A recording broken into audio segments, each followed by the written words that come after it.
Saudara-saudara, sekarang kita ketemu lagi untuk belajar tentang filsafat selanjutnya. Kali ini tentang filsafat ilmu.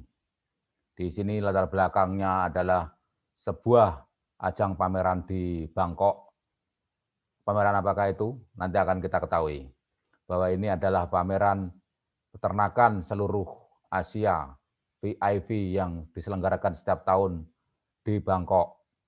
Terdiri atas berbagai macam perusahaan peternakan, baik itu obat hewan, sarana produksi peternakan maupun pakan ternak, yang terkait semuanya dengan dunia peternakan, dan mereka setiap tahun menyelenggarakan pameran peternakan di sana, dan merupakan terbesar di wilayah regional Asia Tenggara.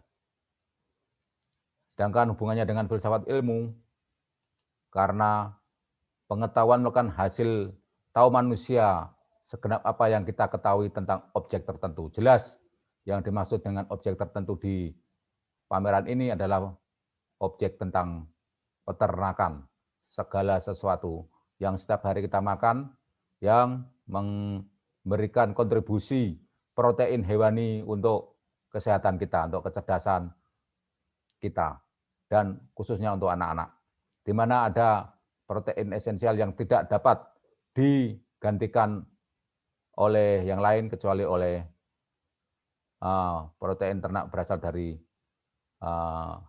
hewan, yaitu protein hewani, baik itu berupa telur, daging, maupun susu. Objek pengetahuan dari hasil tahu tentang manusia yang diketahui tentang objek tertentu itu, khusus tentang peternakan. Jadi sangat erat kaitannya, dan cabang filsafat yang mengkaji hakikat pengetahuan pada umumnya disebut sebagai epistemologi. Mengapa kok di Bangkok? Ya, karena saya juga mengetahui banyak teman yang lain juga menyelenggarakan atau mengikuti sekolah lanjutan di S2 di Bangkok. Di sana pengetahuannya sangat maju sekali, pesat, banyak sekali menjadi rujukan dari negara-negara di Asia Tenggara. Bahkan rujukan bagi dunia, yaitu apa? Tentang produk atau upaya untuk operasi kelamin. Ya, operasi kelamin. Para waria di Thailand yang disebut Katui itu paling terkenal di seluruh dunia. Di sana wanitanya dengan waria itu susah dibedakan, atau waria dibedakan dengan wanita itu susah, karena mereka mirip sekali. Ini contohnya di kabaret. Kabaret ini semuanya adalah katoi, yaitu laki-laki yang berubah wujud menjadi perempuan. Soal operasi atau bukan, nah kita tidak tahu. Yang pasti ini semuanya asalnya pada mulanya adalah laki-laki dan menjadi perempuan. Penampilan perempuan, dan disebut katoi. Kalau di Indonesia, waria. Ini juga sangat terkait dengan filsafat ilmu, karena cabang filsafat yang mengkaji hakikat pengetahuan pada umumnya disebut epistemologis. Epistemologi, jadi hakikat pengetahuan itu dikaji secara filsafat, dan pengkajian ini disebut epistemologi. Jadi pengetahuan tentang ternak tadi, sekarang pengetahuan tentang transgender, transseksual, ada khusus filsafat yang mengkaji tentang hal-hal semacam itu disebut epistemologi.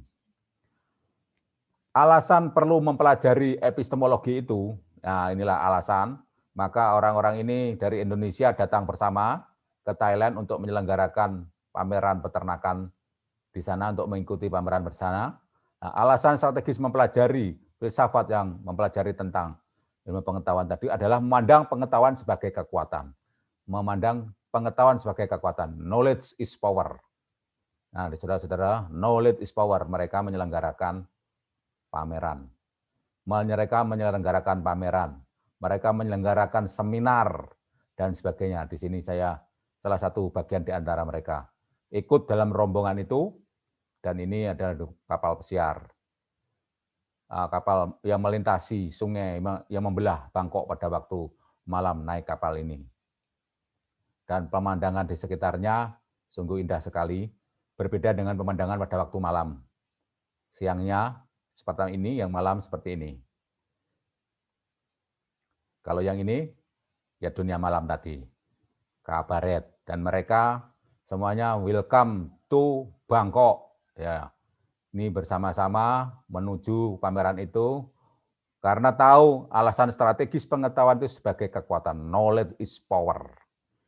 Sedangkan alasan kulturalnya adalah memandang pengetahuan sebagai bagian dari kebudayaan yang mampu membudayakan manusia. Jadi ada alasan budaya, ada alasan strategis dan ada alasan budaya. Alasan strategisnya memandang pengetahuan sebagai kekuatan, sedangkan alasan budaya kultural memandang pengetahuan sebagai bagian dari kebudayaan yang mampu membudayakan manusia. Bagian kebudayaan untuk membudayakan manusia. Luar biasa. Sedangkan alasan edukatif atau alasan pendidikannya adalah memandang pengetahuan sebagai bagian dari proses pendidikan. Dalam proses pendidikan, pengetahuan selalu mengambil peran. Luar biasa. Atau semua Bapak Ibu guru yang terlibat dalam proses pendidikan sangat mengetahui ini karena mereka dibekali ilmu didaktik metodik, memandang pengetahuan sebagai bagian dari proses pendidikan. Pengetahuan manusia dibangun atas kerjasama antara subjek yang mengetahui dan objek yang diketahui. Kesatuan yang menunggal antara subjek dan objek. Nah, untuk mengetahui Bangkok ini pada siang hari, kami berjalan-jalan menyusuri sungai ini dengan naik perahu. Bukan berjalan di atas air, nanti bisa melayang di atas air, kan seperti dengan Rasul Petrus kalau begitu. Tapi jatuh juga. Nah, karena pengetahuan manusia itu dibangun atas kerjasama subjek yang mengetahui, subjeknya manusia, dan objek yang diketahui. Objek yang diketahui di sini untuk di Bangkok ini objeknya adalah kapal pesiar ini membelah sungai, melintasi sungai yang membelah kota Bangkok. Mengetahui di sini, maka merasakan bahwa betul-betul berada di Bangkok itu memang dengan demikian pengalaman semacam ini. Ada kerjasama, bukan? Oleh karena itu pengetahuan manusia sifatnya subjektif, objektif, dan objektif, subjektif. Nah, pengetahuan manusia itu sifatnya dari bersifat subjektif menjadi objektif, dan objektif menjadi subjektif. Ya, bolak-balik ya. Ini saling berperan, karena namanya kaitan itu bisa mulai dari yang hulu, hilir, dan hilir sampai ke hulu. Pembahasan tentang peternakan juga begitu. Bisa dari hulu, dari peternakan, sampai hilir, sampai ke konsumen, atau dari sebaliknya, dari konsumen ke hulu. Konsumen di hilir sampai peternakan, kandang peternakan, dengan ayamnya, dengan kotorannya, dan sebagainya, di hulu. Ini jadi bolak-balik untuk membahas pengetahuan itu. Juga demikian. Subjek dapat mengetahui objeknya karena subjek memiliki daya untuk mengetahui.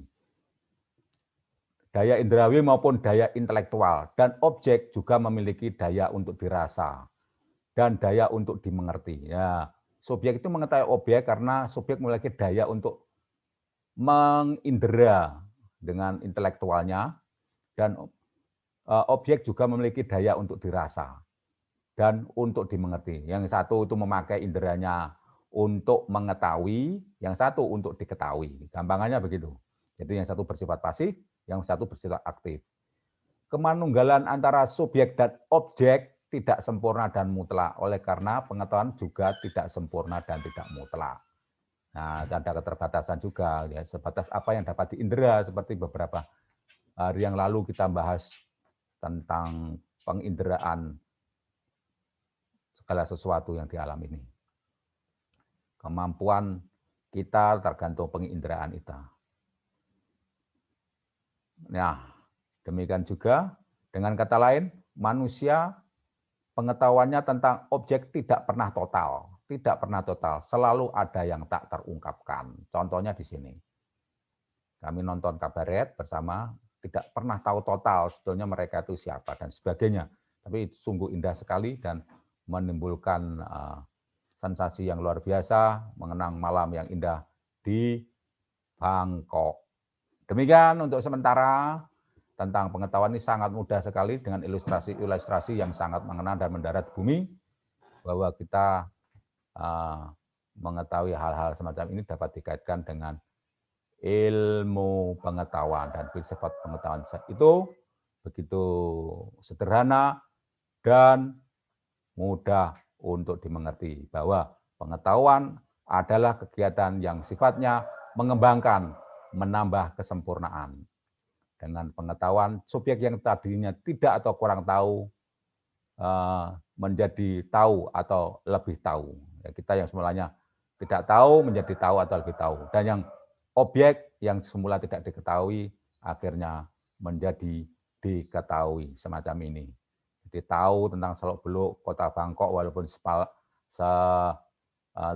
sepintas, artinya dalam beberapa hari dan tidak tinggal di sana setiap hari, namun dengan sepintas kita menjadi tahu, dan kalau ingin tahu lagi ya silakan lagi berkunjung lagi ke sana dan melakukan aktivitas, dan semuanya dapat dimulai dengan pengetahuan. Karena dengan pengetahuan, subjek yang tadi tidak atau kurang tahu menjadi tahu atau lebih tahu, dan objek yang tidak diketahui menjadi dapat diketahui.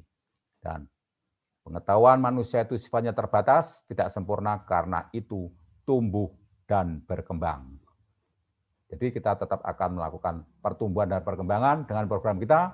Nah, marilah kita terus untuk menjaga niat ini untuk dapat terus maju dari tidak tahu menjadi tahu, tahu menjadi lebih tahu, dan seterusnya mengubah perilaku dan lain sebagainya.